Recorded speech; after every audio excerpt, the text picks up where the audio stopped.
अपने कपड़े झाड़ते हुए घर के अंदर आई। शर्म तो कर थोड़ी।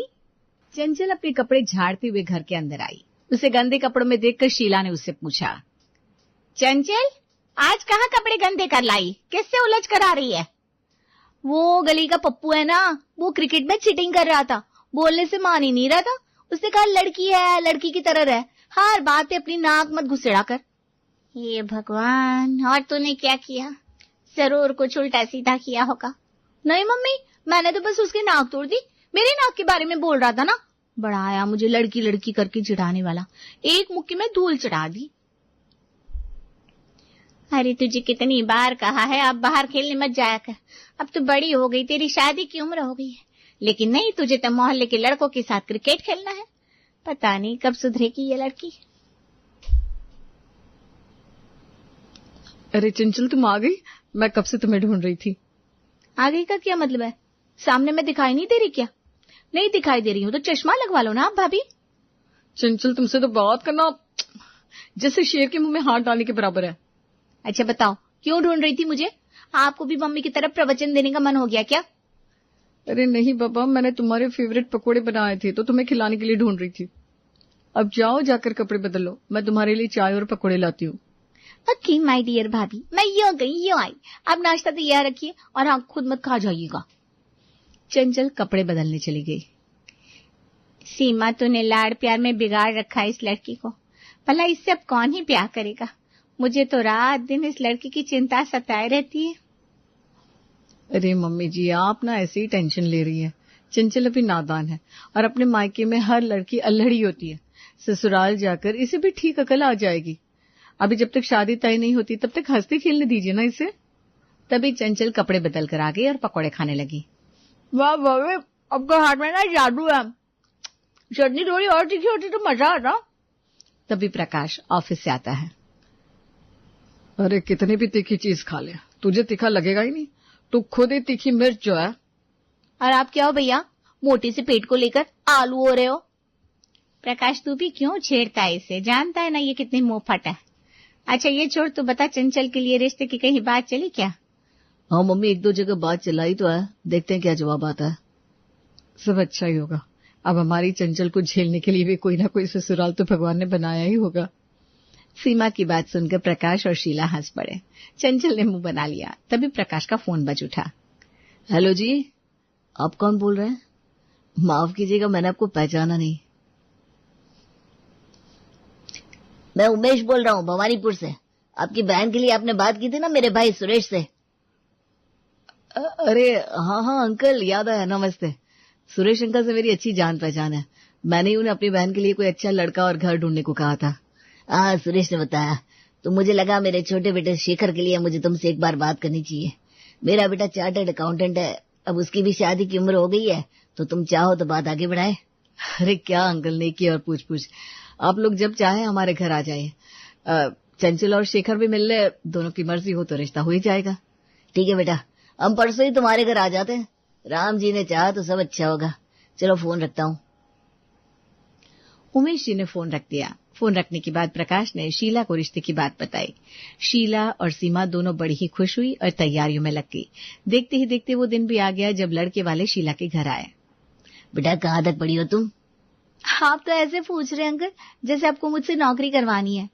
अरे 12वीं तक पढ़ाई की है मैंने, कैसे तैसे, फिर नहीं हो पाई मुझसे पढ़ाई। हाय राम, ये किस तरीके से बात कर रही है चंचल, बोलने का बिल्कुल तरीका ही नहीं है। अरे कुछ नहीं, वो मजाक कर रही है, बड़ी मजाकिया है। अरे बेटा चंचल, ये लोग अभी तुम्हें जानते ही नहीं है ना, ज्यादा मजाक मत करो। हाँ मम्मी बिल्कुल सही कह रही है, चंचल ना बड़ी हंसमुख है। हम तो एक बार के लिए परेशान हो गए थे कि ऐसी बहू होगी तो कैसे चलेगा। हमारी चंचल बहुत ही नेक दिल है, सबका ख्याल रखती है, बस थोड़ी मजाकिया है। अच्छा है ना, चंचल आपके घर जाएगी तो घर में हंसी खुशी का माहौल रहेगा। हाँ ये तो सही बात है। चंचल जी, आपको क्या क्या करना पसंद है? मुझे तो बुक्स पढ़ना, मूवीज देखना बहुत पसंद है। मुझे क्रिकेट खेलना, कबड्डी खेलना और बस करो चंचल, रहने दो। जब शादी हो जाएगी तो आराम से बता देना।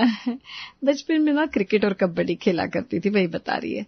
चंचल भी ना आज पूरे मजाक के मूड में है, वरना ये घर से बाहर निकलती तक नहीं है। हमें तो चंचल पसंद है जी, थोड़ी मजाक क्या है, पर संस्कार तो आपके घर के ही दिख रहा है।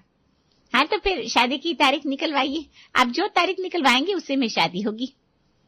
जी बहन जी, हम जल्दी ही तारीख निकलवा कर बताते हैं। अच्छा अब हम चलते हैं, जल्दी मिलेंगे। हाँ अंकल, अब तो मिलना जुलना लगा ही रहेगा। इस तरह चंचल की शादी तय हो गई और कुछ दिनों बाद चंचल मायके से विदा होकर अपने ससुराल पहुंच गई। ससुराल में चंचल का सबने गृह प्रवेश करवाया। अंजलि बेटा, चंचल और शेखर की जरा आरती तो उतार, नई बहू घर आई है। अरे मैं कोई भगवान थोड़ी ना हूँ जो बीदी से आरती उतारोगे। चंचल बेटा, ये तो रिवाज है, जब कोई नई बहू घर आती है तो उसकी आरती उतारी जाती है। मम्मी जी, चंचल जरा ज्यादा ही चंचल है, अभी गृह प्रवेश हुआ भी नहीं और कैसी बातें कर रही है। अरे नहीं बहू, चंचल ना मजाकिया किस्म की लड़की है, इसीलिए बोलती रहती है, बाकी बहुत गुणिया है। हाँ, देखते हैं आपकी बहुरानी कितनी गुणी है। अंजलि ने आरती उतारी और इस तरह चंचल का गृह प्रवेश हुआ। अगले दिन सुबह सावित्री आवाज लगाती है, अरे बेटा चंचल, जरा सुन तो। चंचल। मम्मी जी, आपकी छोटी बहू को तब सुनाई देगा जब वो नींद से जागेगी। मतलब अभी तक सोई रही है? सूरज सर पर चढ़ाया है, सुबह के 8 बज रहे हैं और ये महारानी अभी तक सो रही है। अरे ओ चंचल, उठ जा, कितना सोएगी? तेरे बाप दादा कुंभकर्ण के परिवार से थे क्या जो तू इतना सोती है? सावित्री की गुस्से में चिल्लाने की आवाज से चंचल की नींद खुली और वो अपने कमरे से बाहर आई। अरे क्या हुआ बेटे, क्यों गला फाड़ फाड़ के चिल्ला रहे हो? शादी की थकान थी, नहीं खुली नींद जल्दी, इसमें इतना चिल्लाने की क्या बात है? अपनी उम्र तो देखो, हाथ पैर कांपते रहते, बुढ़िया हो गई हो। इस उम्र में इतना चिल्लाना सेहत के लिए ठीक नहीं है, ठंड रखो कलेजे में। सुबह सुबह रोला मचा रखा है बिना मतलब। चंचल भाभी, आपकी हिम्मत कैसे हुई मेरी मम्मी को बुढ़िया कहने की? अंजलि भाभी ने तो कभी ऐसी बात नहीं की मम्मी से। अरे बूढ़ी को बूढ़ी ना कहूँ तो क्या कहूँ, जो है सो है। अब इन्हें फूल की गुड़िया तो नहीं कह सकते, बाल सफेद है, होठ कांपते हैं, चेहरे पर झुर्रियां, ऐसे में मैं इन्हें जवान कैसे कहूँ बताओ? अरे तो मैंने कब कहा जवान कही है? हाँ तो मतलब आप भी मानती है ना मम्मी जी बूढ़ी है। बस बात खत्म, अब मैं नहा कर आती हूँ। चंचल नहाने चली गई और थोड़ी देर में तैयार होकर रसोई में आई। अंजलि भाभी, आज तो मुझे नाश्ता बनाना है ना, मेरी पहली रसोई है। क्या खाते हैं आप सब नाश्ते में? चंचल तुम छोले भटूरे बना लो और साथ में कलाकंद भी बना लेना मीठे में। कलाकंद घर में सबको बहुत पसंद है। सब बनाना आता है ना तुम्हें? हाँ मुझे खाना बनाना आता है, बना लूंगी। ओह, मुझे तो लगा बस तुम्हें मुंह ही चलाना आता है। मुझे मुंह हाथ पैर सब चलाना आता है, डोंट वरी भाभी। ठीक है ठीक है, सब अच्छे से बनाकर टेबल पर लगा देना, आज बुआ जी भी आएंगी। अंजलि चली गई और चंचल ने सारा नाश्ता बनाकर टेबल पर लगा दिया। कुछ देर में घर के सारे लोग नाश्ता करने आ गए। छोले भटूरे तो बहुत अच्छे बने, मन कर रहा है बस खाता ही जाऊं। पर ज्यादा मत खा लीजिएगा पापा जी, नहीं तो पेट खराब हो जाएगा और फिर बस टॉयलेट के चक्कर काटोगे। हाँ, ये बात तो सही है चंचल, मम्मी आपने सही कहा था, ये चंचल बड़ी हंसमुख है। अरे हंसमुख काहे की, बदतमीज है बिल्कुल। सुबह देखा नहीं बड़े भैया ने कैसे मम्मी को बूढ़ी कहा। इनको बड़ी हंसमुख दिखाई दे रही है। अरे हमसे पूछो, अभी इसे आए पूरा 1 दिन भी नहीं हुआ, हमें इसे बोलते हुए भी डर लगता है, न जाने कैसा जवाब आएगा। हाँ सच में नाश्ता तो बड़ा ही अच्छा बना है, मजा आ गया। इतने टेस्टी छोले भटूरे मैंने पहली बार खाए हैं। अरे ऐसी बहू भी पहली बार देखी होगी ना। रूबी दीदी, आप नाश्ते पर ध्यान दीजिए, मैं कैसी बहू हूँ ये मम्मी जी डिसाइड कर लेंगी। अभी सब नाश्ता कर रहे थे कि हेमा आई। चंचल ने धीरे से अंजलि के कान में पूछा, भाभी ये मोटी कौन है, बिल्कुल हथिनी जैसी लग रही है। ये बुआ जी है, पापा जी की बड़ी बहन। इनको पापा जी और मम्मी जी बहुत मानते हैं। अरे आइए आइए जीजी, बैठिए ना, अब शादी में क्यों नहीं आई? अरे उमेश, ये घुटने का दर्द जीने ही नहीं देता, इसकी वजह से ही शादी में नहीं आ पाई। पर देखो नए बहू से मिलने घर आ गई। ये तो बहुत अच्छा किया जीजी आपने। चंचल, बुआ जी के पैर छुओ। चंचल ने बुआ जी के पैर छुए। जीती रहो, दूधो नहाओ, पूतो भलो। सावित्री बहू है तो सुंदर, पर कुछ ज्यादा ही दुबली नहीं है। शरीर में जान ही ना हो जैसे, घर के काम क्या करेगी? अरे जीजी दुबली है तो क्या हुआ, ससुराल में खा पीकर मोटी ताजी हो जाएगी। आप नाश्ता कीजिए, चंचल ने अपने हाथों से बनाया है। हाय बुआ जी, मुझे ना आपकी तरह मोटा नहीं होना, मैं तो दुबली पतली ही ठीक हूँ। कम से कम मुझ में फुर्ती तो बनी रहेगी। आप तो इतनी मोटी हो गई है कि आपसे ठीक से चला भी नहीं जाता। अरे बेशरम कैसे बोल रही है, देखो मुझे मोटी कह रही है। हद हो गई यहाँ तो। मोटी को मोटी कहो तो दिक्कत, बूढ़ी को बूढ़ी ना कहो। सच का तो उसे माना ही नहीं रहा। अरे बुआ जी, आप आईना नहीं देखती क्या? कभी आईने में खुद को देखिए, तब समझ में आएगा कि कैसे फैल गई हैं आप। पेट देखिए आपका गुब्बारे जैसा फूला हुआ है। ये कैसी बहू लाई तू सावित्री, बड़ों से बात करने की तमीज नहीं है। अरे थोड़ी तो शर्म कर, तेरे ससुर की बड़ी बहन हूँ मैं। अरे जीजी, इसकी तरह से मजाक करने की आदत है, आप दिल पे मत लीजिए। नाश्ता कीजिए ना, नाश्ता। बेचारी सावित्री चंचल की बातों को रफू कर रही थी, और करती भी क्या, चंचल तो मुंह से जैसे फायरिंग कर रही थी। इसी तरह सबने नाश्ता खत्म किया और हेमा कुछ देर रुककर चली गई। शाम को सावित्री आंगन में बैठी थी, तभी शांता सावित्री से मिलने आई। अरे सावित्री, सुना है तूने अपनी छोटे बेटे की शादी कर दी? कहाँ है बहू, जरा मिलवा तो सही। वो शांता, चंचल ना सुबह से कामकाज में जरा थक गई है, आराम कर रही है। तुम उससे बाद में मिल लेना। अरे मम्मी, चंचल भाभी से मोहल्ले की औरतों को ना ही मिलवाओ तो अच्छा है। आपकी छोटी बहू बहू नहीं, बम का गोला है। हाँ मम्मी जी, रूबी दीदी बिल्कुल ठीक कह रही हैं। न जाने अब इनको क्या बोल दे चंचल, उसे आराम ही करने दीजिए। देखा नहीं बुआ जी के सामने जब आपने कभी मुंह नहीं खोला, उन्हें कैसे कह रही थी। बात तो तुम सब सही कह रहे हो, उसे तो जरा बोलने का तरीका कम ही है। अरे क्या गुस्सर पुसर हो रही है, कोई मुझे भी बताएगा? अरे तुम वो सब छोड़ो और बताओ कैसे आना हुआ। अरे अपनी रूबी के लिए एक रिश्ता है, कहो तो बताओ। हाँ कहो ना, रूबी की भी तो शादी करनी है अब। दरअसल मेरे भाई का ही लड़का है, पढ़ा लिखा है, अपना मकान है, और स्वभाव तो जैसे एकदम निर्मल पानी की तरह। लड़की का नाम ओम है। कल वो लोग मेरे घर आने वाले हैं, कहो तो ले आओ तुम्हारे घर। अरे हाँ हाँ, शुभ काम में देरी कैसे, तुम कल ही उनको लेते आना। सब ठीक रहा तो राम जी की दया से बात पक्की हो ही जाएगी। ठीक है सावित्री, मैं कल उनको लेकर आती हूँ। ऐसा कहकर शांता चली गई। दिन बीता। अगले दिन शांता लड़के वालों के साथ उमेश जी के घर आई। आइए मोहन जी। शांता बहन, आपने अच्छा किया जो आज ही नहीं ले आई, आज हम सब भी घर पर ही हैं। अब भाई साहब, मैं तो सबका भला ही करती हूँ। मोहन भैया को तो आप जानती हैं, ये मेरी भाभी है मीरा, ये उनका बेटा विनोद। विनोद के लिए ही रूबी का रिश्ता लेकर आए हैं।